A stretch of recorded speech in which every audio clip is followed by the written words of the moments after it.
What is up mga bossing? Welcome back to our channel. So ngayon ay nasa Robinson Malolos tayo. May mga pinamili lang tayo. Solo ride tayo ngayon papuntang Taguig. Yan, punta tayo sa family natin. Kung makikita nyo, kinabit ulit natin yung top box kasi dami tayong dala eh. As a cool tito tayo ngayon. So yan, gear up lang tayo and then medyo kwentuhan tayo later about sa mga bagay-bagay, sa mga tips sa pamimili, pagbili ng motor. So biyahe natin 48 kilometers, 2 hours. Time check 3:42. Late na late umalis, halata.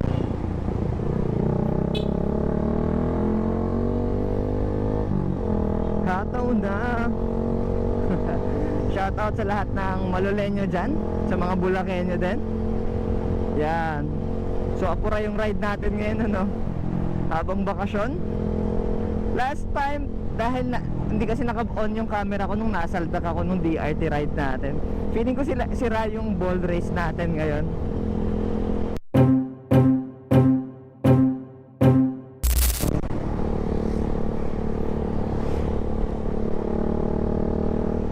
Alright, kakalagpas lang natin sa may SM Marilao. Nasa Marilao na tayo ngayon. Time check 4:35. Apaka traffic. Hindi naman apaka traffic, pero marami pa ring pagsisikip dito sa Bulacan. Napapagod ako sa MacArthur. Kaya kailangan talaga natin makaipon pang big bike. So yun yung pag-usapan natin actually. Ano nga ba yung, ako kasi personally, of course meron tayong mga personal preference. Ako, ang nakikita ko ngayon na pwede kong pag-ipunan or bilhin na big bike na, kasi mayroon na tayong small displacement eh. Pero yung tips natin mamaya is applicable naman sa big bike, pwede rin naman sa first bike nyo or small displacements. Again, going back, ako ang choices ko ngayon is Dominar. Yan, maraming questionable na agad dyan sa marami. Dominar 400, pero yung UG na mga bagong version na. And then NK 450. Yan, naked bike. More of naked bike talaga, no? Pero yung Dominar kasi is more of tinitingnan ko as parang adventure bike na siya eh. Kasi ganun siya binibihisan. And ganun ko rin siya bibihisan. So yung dalawa, NK 450 and then 450 SR ng CF Moto. So magkakaiba, isang adventure bike, isang naked, isang sports. So kung mapansin nyo, puro 400cc lang kasi para low maintenance lang. Tsaka yung mga madalas ko naman kasama is actually small displacement pa nga eh. Pero yung 450 SR, yun, meron kasi tayong nasa lihang grupo. Actually di naman ako nakakasama talaga. Puro sila mga naka sports bike. So kaya hindi, parang weekend na big bike ride lang ganun. Kasi yung mga kasama ko naman talaga sa mga long ride is mga naka small displacement. So okay lang tong Gixxer. So ito yung pang camping natin, mga pang layuan natin, pang harabas natin to.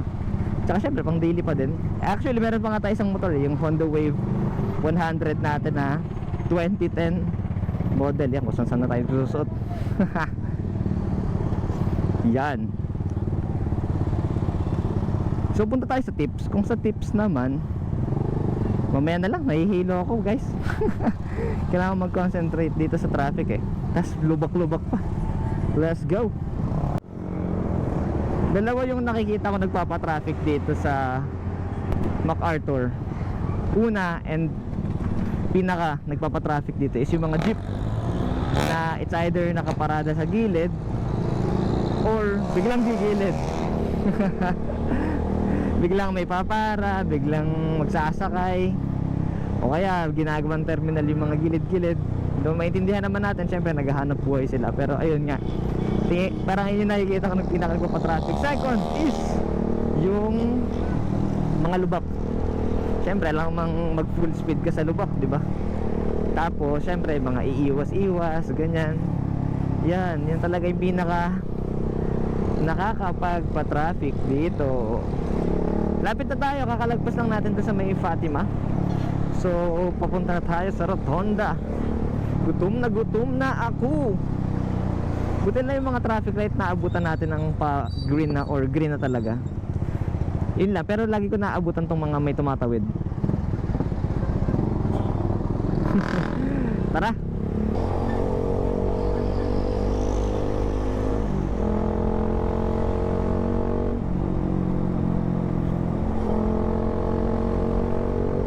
Approaching Muñoz na tayo. Huwag kang uulan bigla. Wala akong kapote. May top box pero walang kapote. Yan, dahil medyo kalmado na yung daan, kwentuhan na tayo. Konting tips lang mga bossing. Bilang naka-3 motor na ako nabili. Hindi, 2 lang pala binili ko doon. And planning to buy. May tingin ko may 2 factors tayong kailangan sobrang i-consider. Which is yung una is yung, syempre, yung budget natin. May misconception kasi dyan eh. Actually, kahit hindi lang naman sa pagbili ng motor, even sa ibang mga bagay na binibili natin, may misconception sa budget. Ang iniisip ng iba is budget lang na mismong upfront na pagbili dun sa motor na bibili natin, yung mismong pag-purchase dun sa mismong motor. Nakakalimutan ng iba yung dapat may budget din tayo for maintenance, for repair. Kasi syempre, unless di mo gagamitin. Actually, mas mabilis mga masira kung hindi mo gagamitin eh. Based on my experience. So, budget. Kaya ba nung budget mo yung bibilin mo? Brand new ba? Brand new kasi is more likely pwede mong installment. Yan. Pag second hand, syempre, or third hand, basta hindi brand new, syempre, pwede mong actually, ganun din. Kailangan isang bagsak, di ba? Yung disadvantage niya, kailangan talaga isang ipon mo, isang bagsak, ganun. Ang ginagawa naman ng iba, naglo-loan para sa loan yung parang installment niya. So syempre pag brand new, pwedeng may chance tayong mag-installment. And again, basta budget.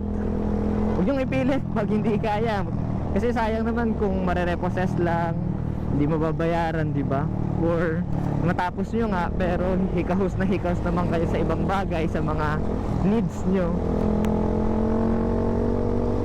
So budgetin natin, tingnan natin yung budget natin ng maayos. Huwag din natin madiliin yung pagbili. Ako 2 years na ata akong nagsasabi na bibili ako ng big bike, pero dahil hindi ko nakikitang kaya siya, lalo yung maintenance.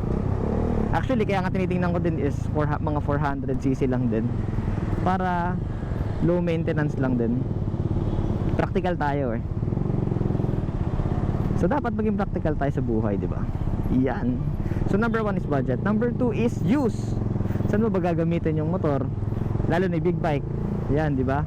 So for me, kaya may sports bike dun sa choices ko is dahil parang nakikita ko is parang weekend ride lang yung big bike. Since magastos siya, tapos masakit sa katawan syempre pag sports bike. Yung grupo na kasama ko is naka sports bike. So kaya yun yung choice. Ayun yung use, ayun yung magiging use niya. Tapos may adventure bike naman dahil long ride talaga yung gusto ko, di ba? And naglo-long ride naman talaga ako. So mas maganda kasi yung i-set up. Kunyari yung Dominar na choice natin, okay siyang lagyan ng mga maraming top box, side pannier, MDL. I-set up mo siya na, tawag ng iba dun Tito setup eh. Ako tawag ko dun endurance setup. Yan, adventure setup.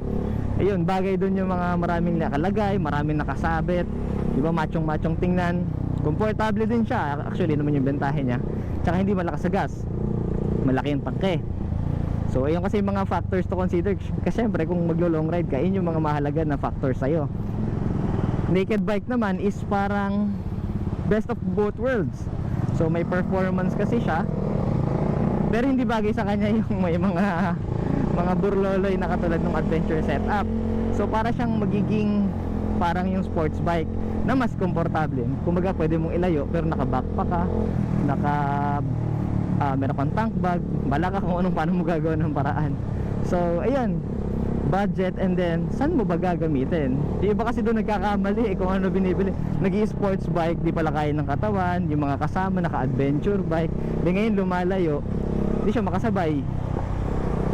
So ayun, budget and ba't ka humihinto bigla? Budget and yung use, para talagang sulit yung pagkakabili natin, hindi tayo manghinayang, di ba? So yan, nandito na tayo sa SM North. Gano'n pa katagal? 42 kilometers na binabiyahe ko. 12 kilometers na lang. Actually, akala ko nga konti lang tao eh. Ang dami pa rin eh. Mas gustong gusto ko, ewan ko kung na-appreciate nyo or naririnig nyo talaga siya, yung SE project natin. Sobrang pino yung tunog sa lahat ng naging exhaust ko. Ito yung pinaka-paborito ko. Lalo kapag mainit na siya. Yan, alam ko namang narinig nyo na to sa mga previous vlog ko. Kapag mainit na siya, dun pa siya gumaganda lalo yung tunog niya. Lalo kapag yung hinahataw mo, yung talagang nasa 6,000 RPM ka, 7,000 RPM. Hindi ko lang masyadong trip pero ayun, mukhang ayun na talaga yung tunog ng Gixxer eh. Kapag naka-idle, yung may parang kalansing pag naka-exhaust, mukhang ayun na talaga yung tunog niya eh. Pero kapag nasa bandang 4,000 RPM ka na, sounds good. Sabi nga nila, parang tunog big bike. Syempre, as an owner, wow! Huwag kang ulan, pare. So yan, saglit na lang, andun na tayo. Ang problema ko na lang ngayon is parking. Sana available yung parking sa may tapat ng condo. Yung problema dito sa Manila, no, mahal ng parking or ang hirap maghanap ng parking. Okay lang magbayad eh, na reasonable naman yung price ah, basta may parking ka eh, no? Actually kanina gusto ko talagang mag-commute na lang, kaso naisip ko kasi mape-pressure akong umuwi ng maaga kasi iiwan ko lang siya doon sa may Robinson, which is saan tayo nag-start ng vlog. At isa to, kahit mga 9 ako umalis, okay lang, biyahe lang. Sanay naman tayo sa Sabado na biyahe ng gabi.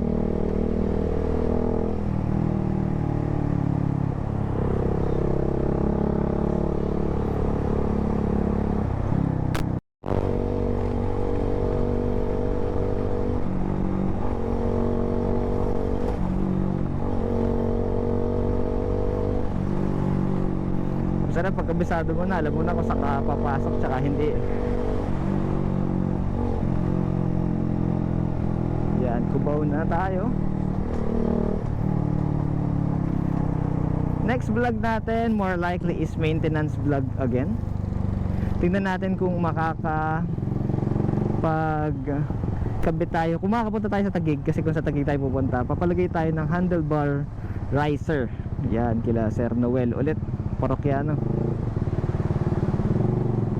Kasi kaya ako naman sa kanila pinapagawa yung mga ganun, kasi baka i-adjust yung clutch cable, yung brake na sa cable, kasi syempre tataas eh, baka ma-stretch, baka hindi kaya ng stock. So hindi ako familiar sa mga ganun. share ko na lang sa may vlog natin. Actually kaya naman tayo nagva-vlog, para ma-share natin yung mga experiences natin para sa mga kapwa motorcycle rider natin, lalong lalo na yung mga ka-Gixie natin.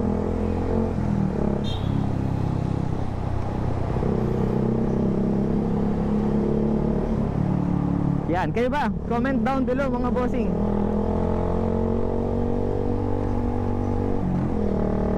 Ano ang pangarap nyong big bike? Anong upgrade? Or kahit hindi naman big bike, anong upgrade ang gusto nyo? Ano yung pangarap nyong motor ngayon? Or even yung iba siguro sa inyo, baka sasakyan na ang gusto. Baka may big bike na kayo, tsaka low displacement, para kumpleto na ang pamilya. Yan, sana sana lahat tayo, yan, I pray na lahat tayo ay magtagumpay sa ating mga lakbayin, mga laban sa buhay. Yan, masarap pag nakita mo ibang successful, lalo na yung mga nagko-comment sa akin, ay nabili na nila yung Gixxer, ganyan, nakabili sila ng motor, ganun. So I'm happy for you guys, I'm happy for others na magiging successful, nagtatagumpay, nabibili yung mga pangarap nila. Sana ganun din kayo. Yan, naging life lesson pa, no? Yan, dito ko na kasi tatapusin yung vlog. Nakipagkwentuhan lang ako, nagpahatid lang ako sa inyo. So kung hindi ka pa nakasubscribe, bossing, please do subscribe and like the videos for more contents like this. Yan, try natin sipagan. So yan, ride safe mga bossing. God bless always. Lagi mag-pray bago mag-ride para laging safe. This is Kenya Travel. Bye-bye dahil traffic ka.